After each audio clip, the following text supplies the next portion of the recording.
Did you know that the majority of people are visual learners? This means a lot of people will respond better to visual diagrams when you try and teach them something, or if you're trying to explain a complex concept, then watching something can make it very helpful for them. So if you want to increase the quality of your videos, or if you are a mentor at work and you're teaching people stuff, then creating diagrams and using the visual stuff is going to be super helpful for you. So I want to show you some options you have. So if you want to increase the quality of your videos or the quality of your workshops at work, or if you just want to be better at explaining things to people, then you're going to want to watch this video. I actually got the concept or idea for this video when I was reading Making Work Visible. I will put up a picture of the book. It's very good actually. It has some really great ideas, and she mentions that it's like 2/3 of the world's population are visual learners. I've done some Googling, and there you get a few different numbers depending on what you search, but I do resonate with that. I feel like, at least for myself, when I'm trying to learn something new, if I can do something interactively, or if I can watch a diagram, where like it helps compared to just listening to someone talk or just reading text. I think they both have a place, but I do feel like if you can mix the two, then you get the best results. And so then there are a lot of tools that you can use for creating diagrams and drawings and whatnot. So before I show you the one that the main deal is about, I want to actually show you a few manual ones. And maybe you're thinking, yeah, but it's going to take a long time to create drawings and diagrams, and yeah, perhaps it will, but I think it's going to be worth it for you. But we do get some help nowadays in the world of AI, so the main tool that I want to talk about is a pretty neat one for generating diagrams for us with AI and doing it a lot quicker. I should mention that I will talk about them, but I will also talk about some manual options that we have for when you want some more control yourself, you want to do them yourselves. But I'm not sponsored by any of these. I'm not doing them in any sort of collaboration. I just want to share with you some tools that I use, and like just to give you a tip about that they exist, basically. All right, so the first one we have is Excalidraw, and this is a pretty neat one that I've been using a lot lately. It has a little bit of a cartoonish feel to it almost, but here's an example I made. This is actually for a video I made on the channel about the Azure is going to retire the public IP address, the basic SKU. If you have no idea what that means, don't worry about it.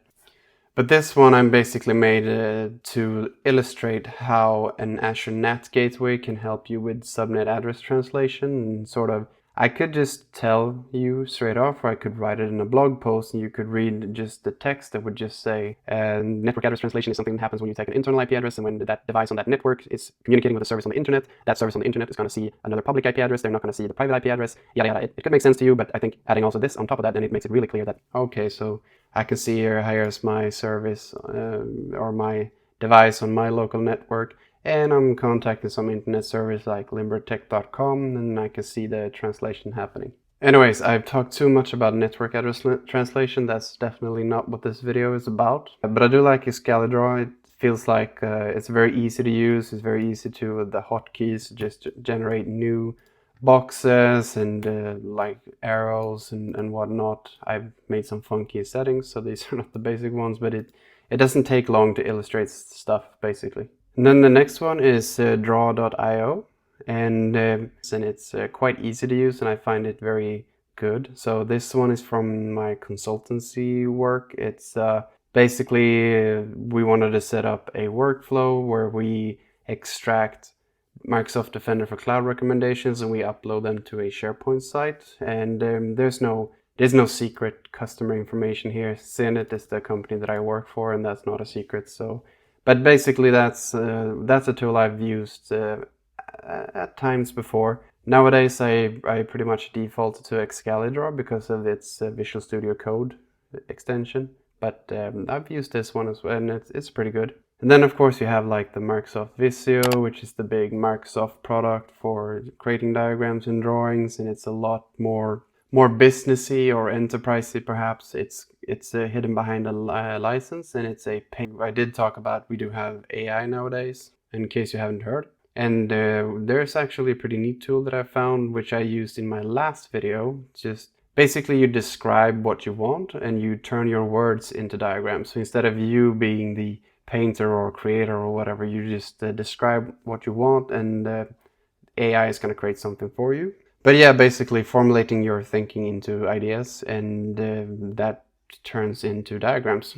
But anyways, what is the tool? Well, the tool is this, Napkin.ai. And I think they're pretty clever. I guess they mean napkins, such as like you get the little napkin you get in restaurants, and then you maybe get an idea and you scribble some stuff onto it, and then it turns your text into visuals. And yeah, it creates pretty impressive visuals too. It's free to sign up. They do have some price tiers. And I just want to iterate, I'm not sponsored by Napkin. This is not a sponsorship or any collaboration. I just wanted to give them a shout because I really like their tool. But yeah, you can see, I will link to their website, of course, but then you have like how it works. You can import things, and it's pretty neat because I use Notion and some of these other tools, and maybe I already have some text that I want to import and create diagrams for. But yeah, what I've used it for, so basically you can create a new napkin. I haven't given this one a title yet, but the last video I made, I was talking about habits and a challenge I had with those, and then I sort of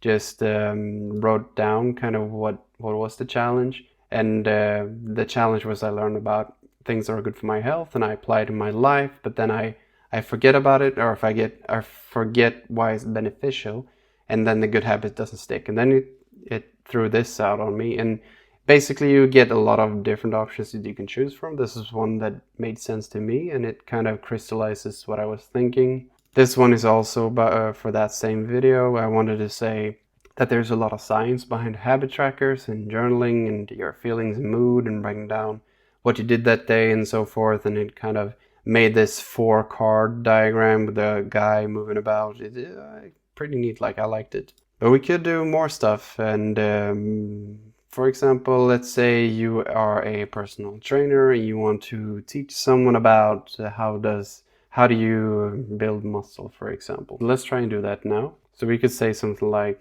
the essence of building muscle is that you can perform what's called resistance training, where you move a weight with your muscles that is sufficiently challenging. This will in turn break down and cause muscle damage, which you then go home and recover from by eating and sleep. Then you repeat this process, applying progressive overload, where you do the same movements again, but with more weight or for more repetitions. I'm not a personal trainer, but I do dabble in some resistance training, and I find it super interesting. But this is the 80-20, I guess you could say, on building muscle. Obviously, there's tons more to it, but this is basically the small tidbit that we produced. And then when we have this text, we can press the lightning button, and it'll generate some diagrams for us. All right, so then we get a few different ones that we can choose from. So depending on who's your target audience, like or whatever style makes most sense to you, you can just pick that one, obviously. And I mean, I think this is pretty cool. I kind of like this one, so if I choose that style, I can go further into it. Like it changes the text, it adds and removes some visuals. It can even be different shades of it. Not feeling these ones, I feel the colorful one more. And then we have our diagram. So basically we have resistance training, engage in challenging weightlifting. We experience muscle breakdown because of that. Then we recover by eat and sleep and more stuff. But yeah, the basics. And then we do progressive overload. So we go back and we increase the weights or repetitions, and then the cycle continues anew. So we do get a lot of different stuff here, so we can change the style. If we decide to go another route, we can change the aspect ratio. So when I've done for the videos, I've changed it to 16:9. I guess it's saying it does not fit. Can we choose it anyways? Okay, I've actually never seen that. Let's choose a different one then. I guess it's not gonna let us choose that one, but 4x5 works great. We could choose some different coloring if we wanted to. I just stick with the defaults. And if we do change the text here, let's say we refine this part, then we could go in and say refresh the visuals, and basically just export it. And I usually export this one in the dark mode. I make sure to keep the background on.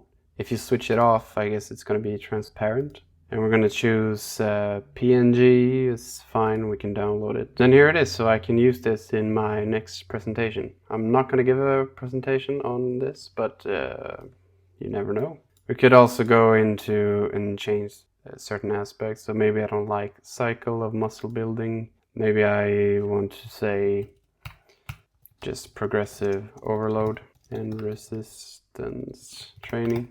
So we can switch that up. We can do one more, so I've prepared it to save on a little bit of time, but let's say we're talking about ingesting content and learning. We write it down to understand it, and finally we share this knowledge with our peers, making both our understanding of the subject stronger, while also teaching someone else something new. So maybe we're doing something on workplace cooperation or team building or something. See, here we got a few different. Some of these are usually a bit repetitive, but these, like this one, I've never even seen before.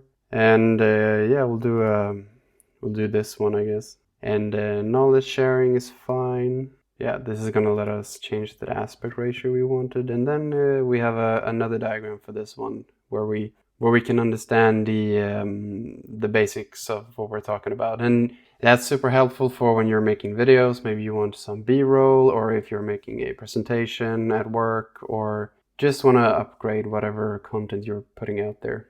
And it doesn't have to be like content you put on YouTube. It could be a PowerPoint for work or whatever. But anyways, that's going to be it for this video. If you found it interesting, please leave a like and subscribe to the channel if you haven't already. And I will see you in the next one. So thanks.